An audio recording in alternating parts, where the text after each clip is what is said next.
고생 많으십니다. 광주 동구남구 갑 윤영덕입니다. 정치를 하면서 어떤 정치가 필요한가 이런 생각을 늘 하게 되는데요. 요새 정말 국민들 삶 팍팍하고 또 예기치도 못했던 그런 사고들로 인해서 목숨까지도 위협받는 이런 상황이 되다 보니까 평범하게 산다는 것 자체가 쉽지 않은 그런 상황에서 더 그런 고민들이 깊어지는 것 같습니다. 우리 그런 고민들 속에서 오늘 좀 질의를 할 텐데요.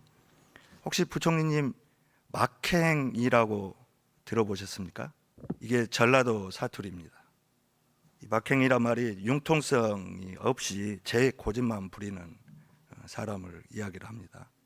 그러니까 소신 있게 일한다고 하는 것과 현장의 변화나 또 시대의 흐름이나 이런 것을 제대로 읽어내지 못하고 자기 고집만 피우는 것과는 분명히 차원이 다른 것이라고 생각이 들어지는데, 어떻게 보면 윤석열 대통령께서 국정 운영의 지지율, 여론의 지지율에 연연하지 않겠다 이런 말씀은 일희일비하지 않고 국익을 위해서 대통령에게 주어진 그런 일을 소신 있게 하겠다 이런 말씀으로 들리면서, 또 한편으로는 국민의 여론에 둔감하다, 국민의 여론을 잘 살피지 않는다 이런 것으로도 들릴 수 있을 겁니다.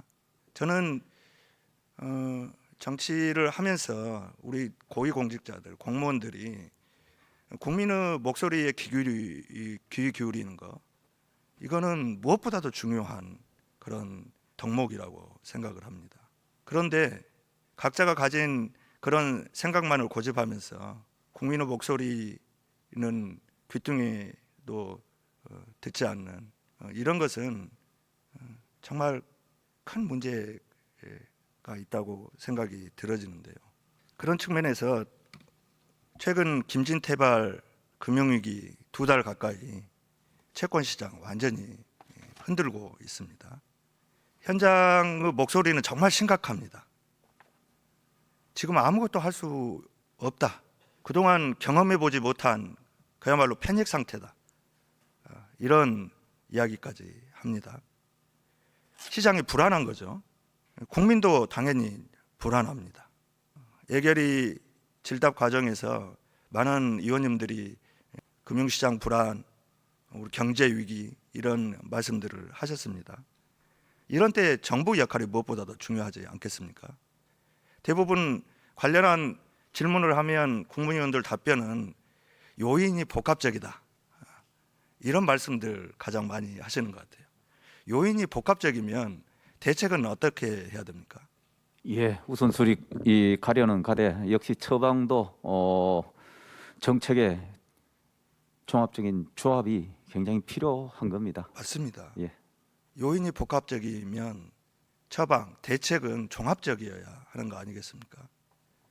처방, 대책을 종합적으로 설계를 하려면 우리 특히 경제부처 간에는 정말 긴밀한 소통과 또 협의, 협력 이런 것들이 필요하겠죠. 근데 지금 상황에서 보면 이거 컨트롤 타워가 제대로 작동을 하고 있는가, 현장의 문제들에 대해서 정말 능력 있게 대처하고 있는가, 이런 의문을 가질 수밖에 없습니다. 정말 안타까운 12구 헬로윈데이 참사, 그것도 마찬가지죠. 부총리님, 네. 새 정부 들어서 11차례 비상경제회의 했습니다. 한 달에 2번꼴로 회의하고 계신 거예요. 근데 국민들은 여전히 불안해하십니다. 그 이유가 뭐라고 생각하십니까? 우선은 일단 정부의 부족한 부분이 늘 있을 테고 저희들이 더 분발해야 된다 하는 우선 전제를 말씀을 드리겠습니다. 그리고 작금의 경제 어려움이 전반적으로 경기 둔화, 물가 상승 이런 것들이 바탕에 깔린 데다가 이 원인이 사실은 상당 부분이 대외 요인입니다. 제가 단적인 예를 말씀드리면은 요 한 2, 3일 사이에 1,440, 1,500원, 1,500원을 돌파한다는 환율이 지금 오늘 이 시간에 1,350원 안팎에서 왔다 갔다 하는 이런 상황입니다. 그만큼 대외에서 어떤 변수 지표가 있으면 그것이 전 세계 시장을 요동을 치고 오늘 이 얘기가 오늘 이 시장 흐름이 내일 또 다른 요인에 의해서 그 반대로 흐르고 이 상황 속에서 우리가 이 경제를 정말 어려운 상황 속에서 선순환을 시켜야 된다.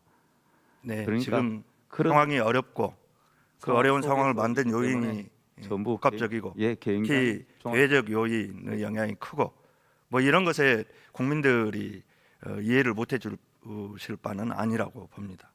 그렇다면 그런 상황에서 대책을 세워야 될 사람은 누굽니까? 국민들입니까?